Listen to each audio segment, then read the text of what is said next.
गोकुल गांव में एक बार फिर से चहल पहल थी। बच्चे खेल खेल रहे थे, महिलाएं घरों में काम कर रही थीं और पुरुष अपने काम में व्यस्त थे। लेकिन इस पूरे गांव में एक नाम हर किसी की जुबां पर था। वो था कन्हैया। कन्हैया यानी नटखट बालक श्री कृष्ण, जिन्हें हर कोई प्यार से माखन चोर कहता था। उनकी शरारत गांव वालों को कभी गुस्सा तो कभी हंसी में डुबो देती थी। एक दिन सुबह सुबह कन्हैया अपने दोस्तों के साथ खेलने के लिए निकले। खेलते खेलते उनकी नजर माँ यशोदा के मटके पर पड़ी, जो मक्खन से भरा हुआ था।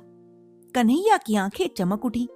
उन्होंने दोस्तों से कहा, देखो, वह मटकी में कितना सारा माखन है, चलो इसे खा लेते हैं।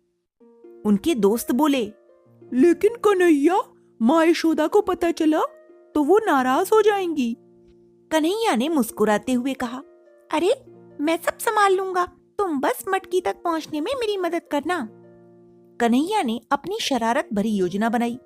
दोस्तों ने उनके लिए एक पिरामिड बनाया और कन्हैया सबसे ऊपर चढ़ गए।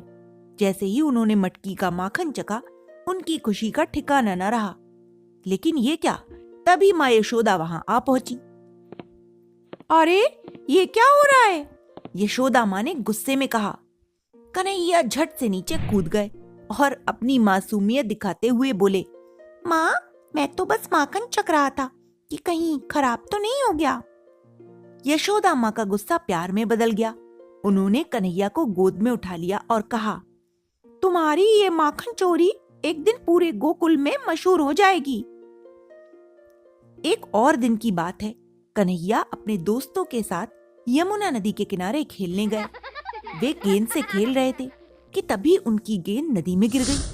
दोस्तों ने डरते हुए कहा, कन्हैया, वहां मत जाओ, नदी में कालिया नाग रहता है। कन्हैया ने मुस्कुराते हुए कहा, डरो मत, मैं उसे सबक सिखाऊंगा।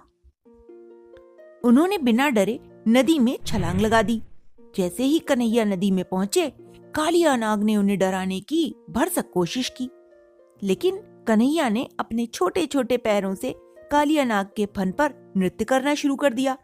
नाग को अपनी गलती का एहसास हुआ और उसने गोकुलवासियों को कभी न डराने का वादा किया। इस घटना ने गोकुलवासियों को गर्व और खुशी से भर दिया। सभी ने कन्हैया की जय जयकार की। एक दिन बालक कृष्ण मिट्टी खा रहे थे। यशोदा माँ ने यह देखा तो वह गुस्से में बोली, कन्हैया, तुम मिट्टी क्यों खा रहे हो? अपना मुंह खोलो। जैसे ही कन्हैया ने मुंह खोला, यशोदा माँ को उसमें पूरा ब्रह्मांड दिखाई दिया। सूर्य, चंद्रमा, तारे और संपूर्ण सृष्टि। यशोदा माँ समझ गईं कि उनका बेटा कोई साधारण बालक नहीं, बल्कि स्वयं भगवान है।